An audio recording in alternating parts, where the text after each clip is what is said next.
தொடர் விடுமுறையை ஒட்டி கூட்ட நெரிசலை சமாளிக்கக்கூடிய வகையில் மதுரை மற்றும் நெல்லையிலிருந்து சென்னைக்கு நாளை முன்பதிவில்லா சிறப்பு ரயில்கள் இயக்கப்படுகின்றன. அதன்படி சென்னை எழும்பூரிலிருந்து இன்று இரவு 11:45 மணிக்கு புறப்படக்கூடிய முன்பதிவு இல்லா சிறப்பு ரயில் விழுப்புரம், பண்ருட்டி, சிதம்பரம், சீர்காழி, தஞ்சை, திருச்சி, திண்டுக்கல் வழியாக நாளை காலை 10:15 மணிக்கு மதுரையை சென்றடைகிறது. இதே ரயில் மறுமார்க்கமாக நாளை இரவு 7 மணிக்கு மதுரையிலிருந்து புறப்பட்டு மறுநாளான திங்கட்கிழமை காலை 6 மணிக்கு தாம்பரம் வந்தடைகிறது. நெல்லையிலிருந்து நாளை மாலை 4:50 மணிக்கு புறப்படக்கூடிய முன்பதிவில்லா சிறப்பு ரயிலானது விருதுநகர், திண்டுக்கல், திருச்சி, ஸ்ரீரங்கம், அரியலூர், விழுப்புரம், செங்கல்பட்டு வழியாக திங்கட்கிழமை அதிகாலை 3 மணிக்கு தாம்பரம் ரயில் நிலையத்தை வந்தடைகிறது. இதனிடையே ஆயுத பூஜை விடுமுறையை முடித்துக் கொண்டு திங்கட்கிழமை சென்னை திரும்பக்கூடிய பயணிகள் வசதிக்காக காட்டாங்குளத்தூர், தாம்பரம் இடையே 6 புறநகர் சிறப்பு ரயில்கள் இயக்கப்படும் என்றும் தெற்கு ரயில்வே அறிவித்துள்ளது. மத்திய பிரதேசம் மற்றும் ராஜஸ்தானில் குழந்தைகள் இறப்புக்கு காரணமாக கூறப்படக்கூடிய இருமல் மருந்தை தமிழ்நாட்டில் விற்பனை செய்ய தடை விதிக்கப்பட்டிருக்கும் நிலையில் காஞ்சிபுரத்தில் உள்ள குறிப்பிட்ட மருந்து உற்பத்தி ஆலையின் உரிமம் ரத்து செய்யப்பட்டுள்ளது. கடந்த 15 நாட்களுக்குள் மத்திய பிரதேசம் மற்றும் ராஜஸ்தானில் 1 முதல் 7 வயது வரை உள்ள 12 குழந்தைகள் அடுத்தடுத்து உயிரிழந்தனர். இது தொடர்பாக நடத்தப்பட்ட விசாரணையில் காஞ்சிபுரம் மாவட்டம் சுங்குவாட்சத்திரத்தில் செயல்படக்கூடிய சென் பார்மா என்ற நிறுவனத்தில் தயாரிக்கப்பட்ட கோல்ட்ரிப் இருமல் மருந்தை அந்த குழந்தைகள் உட்கொண்டது கண்டறியப்பட்டது. இதையடுத்து மத்திய பிரதேச அரசு அனுப்பிய கடிதத்தின் அடிப்படையில் காஞ்சிபுரத்தில் உள்ள சென் பார்மா நிறுவனத்தில் தமிழ்நாடு மருந்து கட்டுப்பாட்டு துணை இயக்குநர் குருபாரதி தலைமையிலான குழுவினர் ஆய்வு மேற்கொண்டனர். அப்போது பேட்ச் 13 தயாரிக்கப்பட்ட கோல்ட்ரிப் உட்பட 5 மருந்துகள் ஆய்வுக்கு கொண்டு செல்லப்பட்டன. அதில் கோல்ட்ரிப் மருந்தில் மட்டும் சிறுநீரகத்தை செயலிழக்க செய்யக்கூடிய டை எத்திலின் கிளாசல் என்ற ரசாயனம் 48 விழுக்காட்டிற்கு மேல் கலந்திருப்பது கண்டறியப்பட்டது. இதனால் அந்த நிறுவனத்தின் உரிமம் உடனடியாக ரத்து செய்யப்பட்டது. மேலும் மறு உத்தரவு வரும் வரை தமிழ்நாடு முழுவதுமாக கோல்ட்ரிப் மருந்தின் விற்பனை மற்றும் விநியோகத்தை நிறுத்தி வைக்குமாறும் ஆணையிடப்பட்டுள்ளது. சென்னை, திருவள்ளூர், காஞ்சிபுரம் உள்ளிட்ட 12 மாவட்டங்களில் இன்று கனமழைக்கு வாய்ப்பிருப்பதாக வானிலை ஆய்வு மையம் தெரிவித்துள்ளது. தமிழ்நாடு மற்றும் புதுச்சேரியில் வரும் வியாழக்கிழமை வரை மழைக்கு வாய்ப்பிருப்பதாக வானிலை ஆய்வு மையம் கணித்துள்ளது. சென்னை, திருவள்ளூர், செங்கல்பட்டு, காஞ்சிபுரம், திருவண்ணாமலை, விழுப்புரம் ஆகிய மாவட்டங்களிலும், ராணிப்பேட்டை, வேலூர், திருப்பத்தூர், கிருஷ்ணகிரி, தருமபுரி, ராமநாதபுரம் ஆகிய மாவட்டங்களிலும் இன்று கனமழை பெய்யக்கூடும் என வானிலை ஆய்வு மையம் தெரிவித்துள்ளது. அதேபோல மதுரை, விருதுநகர், சிவகங்கை, தேனி மற்றும் திண்டுக்கல் ஆகிய மாவட்டங்களில் நாளை கனமழைக்கு வாய்ப்பிருப்பதாக கணித்துள்ளது. சென்னையை பொறுத்தமட்டில் இன்று இடி மின்னலுடன் கூடிய மிதமான மழைக்கு வாய்ப்பிருப்பதாகவும் கூறியுள்ளது. மத்திய மேற்கு அரபிக்கடலின் சில பகுதிகளில் இன்றும் நாளையும் 120 கிலோமீட்டர் வேகத்தில் சூறைக்காற்று வீசக்கூடும் என்பதால் அப்பகுதிக்கு செல்வதை தவிர்க்குமாறு மீனவர்களுக்கு அறிவுறுத்தியுள்ளது.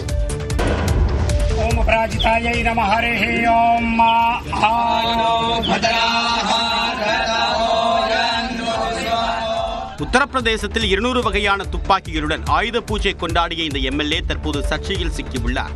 உத்தரப்பிரதேசில் பல்வேறு குற்ற பின்னணிகளுடன் மிகுந்த செல்வாக்கு கொண்ட அரசியல்வாதியான ராகுராஜ் பிரதாப் சிங் 1993 முதல் 2018 ஆண்டு வரை சுயேட்சை எம்எல்ஏவாக இருந்தார்.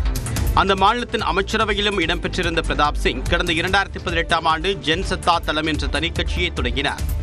இந்நிலையில் ஆயுத பூஜையை ஒட்டி தன்னுடைய இல்லத்தில் 200 வகையான துப்பாக்கிகளுடன் பிரதாப் சிங் பூஜை நடத்திய காணொலி சமூக வலைதளங்களில் கவனம் பெற்றுள்ளது.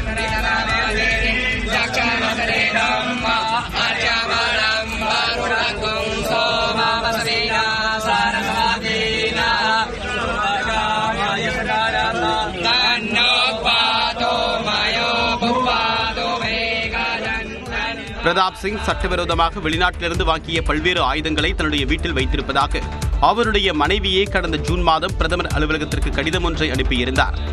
அதற்கு அப்போது மறுப்பு தெரிவித்த பிரதாப் சிங் தற்போது பல்வேறு ஆயுதங்களுடன் பூஜை நடத்தியுள்ளார். கடந்த ஆண்டு படப்பிடிப்பிற்காக லக்னோ சென்ற நடிகர் ரஜினிகாந்த் தன்னுடைய நண்பர் என்று கூறிய பிரதாப் சிங்கை சந்தித்தது குறிப்பிடத்தக்கது.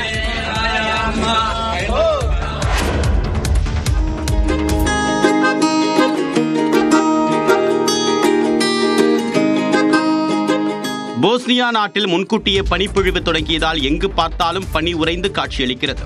தென்கிழக்கு ஐரோப்பாவில் உள்ள பால்கன் தீபகற்பங்களில் ஒன்றான போஸ்னியா நாட்டில் வழக்கமாக அக்டோபர் பிற்பகுதியில் பனிப்பொழிவு தொடங்கும். ஆனால் நடப்பாண்டு அக்டோபர் தொடக்கத்திலேயே தொடங்கிவிட்டது. குறிப்பாக அந்நாட்டு தலைநகர் சரஜிவோவில் -4 டிகிரி செல்சியஸ் வரை குளிர் நிலவக்கூடிய நிலையில் வீடு, வாகனங்கள் உள்ளிட்டவை பனிப்போர்வை போர்த்தப்பட்ட நிலையில் காட்சியளிக்கின்றன.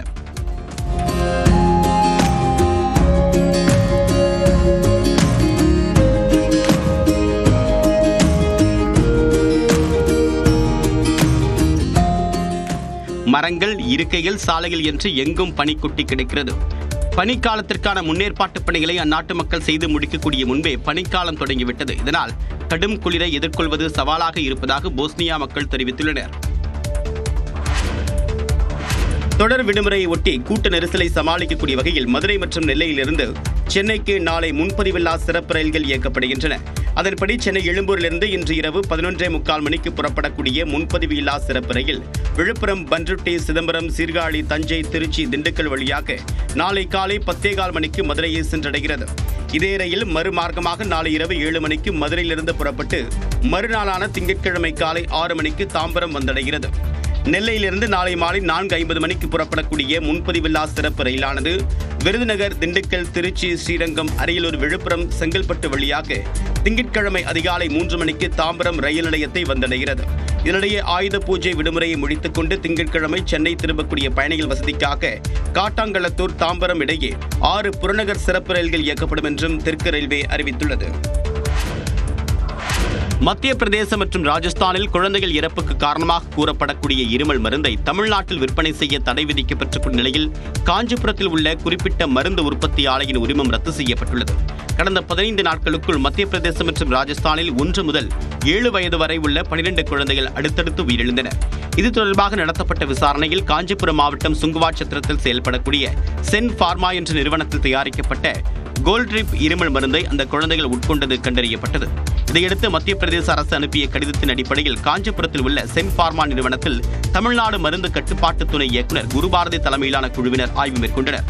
அப்போது பேட்ச் 13 தயாரிக்கப்பட்ட கோல்ட்ரிப் உட்பட 5 மருந்துகள் ஆய்வுக்கு கொண்டு செல்லப்பட்டன. அதில் கோல்ட்ரிப் மருந்தில் மட்டும் சிறுநீரகத்தை செயலிழக்க செய்யக்கூடிய டை எத்திலின் கிளாசல் என்ற ரசாயனம் 48 விழுக்காட்டிற்கு மேல் கலந்திருப்பது கண்டறியப்பட்டது. இதனால் அந்த நிறுவனத்தின் உரிமம் உடனடியாக ரத்து செய்யப்பட்டது. மேலும் மறு உத்தரவு வரும் வரை தமிழ்நாடு முழுவதுமாக கோல்ட்ரிப் மருந்தின் விற்பனை மற்றும் விநியோகத்தை நிறுத்தி வைக்குமாறும் ஆணையிடப்பட்டுள்ளது. சென்னை, திருவள்ளூர், காஞ்சிபுரம் உள்ளிட்ட 12 மாவட்டங்களில் இன்று கனமழைக்கு வாய்ப்பிருப்பதாக வானிலை ஆய்வு மையம் தெரிவித்துள்ளது. தமிழ்நாடு மற்றும் புதுச்சேரியில் வரும் வியாழக்கிழமை வரை மழைக்கு வாய்ப்பிருப்பதாக வானிலை ஆய்வு மையம் கணித்துள்ளது. சென்னை, திருவள்ளூர், செங்கல்பட்டு, காஞ்சிபுரம், திருவண்ணாமலை, விழுப்புரம் ஆகிய மாவட்டங்களிலும், ராணிப்பேட்டை, வேலூர், திருப்பத்தூர், கிருஷ்ணகிரி, தருமபுரி, ராமநாதபுரம் ஆகிய மாவட்டங்களிலும் இன்று கனமழை பெய்யக்கூடும் என வானிலை ஆய்வு மையம் தெரிவித்துள்ளது. அதேபோல மதுரை, விருதுநகர், சிவகங்கை, தேனி மற்றும் திண்டுக்கல் ஆகிய மாவட்டங்களில் நாளை கனமழைக்கு வாய்ப்பிருப்பதாக கணித்துள்ளது. சென்னையை பொறுத்தமட்டில் இன்று இடி மின்னலுடன் கூடிய மிதமான மழைக்கு வாய்ப்பிருப்பதாகவும் கூறியுள்ளது. மத்திய மேற்கு அரபிக்கடலின் சில பகுதிகளில் இன்றும் நாளையும் 120 கிலோமீட்டர் வேகத்தில் சூறைக்காற்று வீசக்கூடும் என்பதால் அப்பகுதிக்கு செல்வதை தவிர்க்குமாறு மீனவர்களுக்கு அறிவுறுத்தியுள்ளது.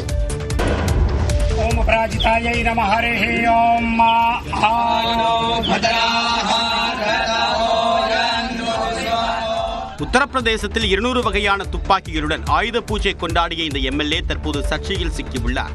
உத்தரப்பிரதேசில் பல்வேறு குற்ற பின்னணிகளுடன் மிகுந்த செல்வாக்கு கொண்ட அரசியல்வாதியான ராகுராஜ் பிரதாப் சிங் 1993 முதல் 2018 ஆண்டு வரை சுயேட்சை எம்எல்ஏவாக இருந்தார். அந்த மாநிலத்தின் அமைச்சரவையிலும் இடம்பெற்றிருந்த பிரதாப் சிங் கடந்த 2018 ஆண்டு ஜன்சத்தா தளம் என்ற தனி கட்சியை தொடங்கினார். இந்நிலையில் ஆயுத பூஜையை ஒட்டி தன்னுடைய இல்லத்தில் 200 வகையான துப்பாக்கிகளுடன் பிரதாப் சிங் பூஜை நடத்திய காணொலி சமூக வலைதளங்களில் கவனம் பெற்றுள்ளது.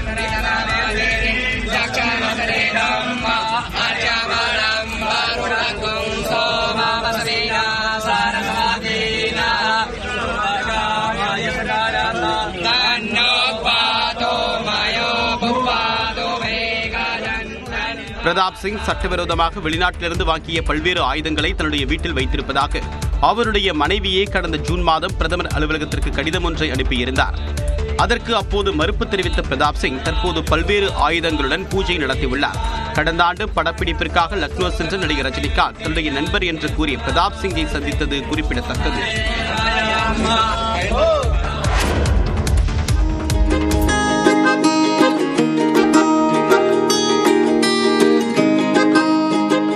போஸ்னியா நாட்டில் முன்கூட்டியே பனிப்பொழிவு தொடங்கியதால் எங்கு பார்த்தாலும் பனி உறைந்து காட்சியளிக்கிறது.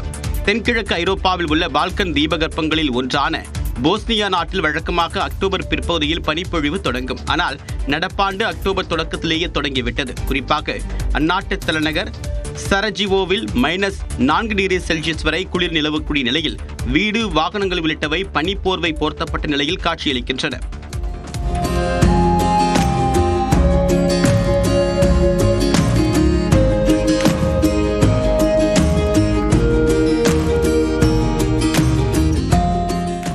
மரங்கள், இருக்கைகள், சாலைகள் என்று எங்கும் பனி கொட்டி கிடக்கிறது.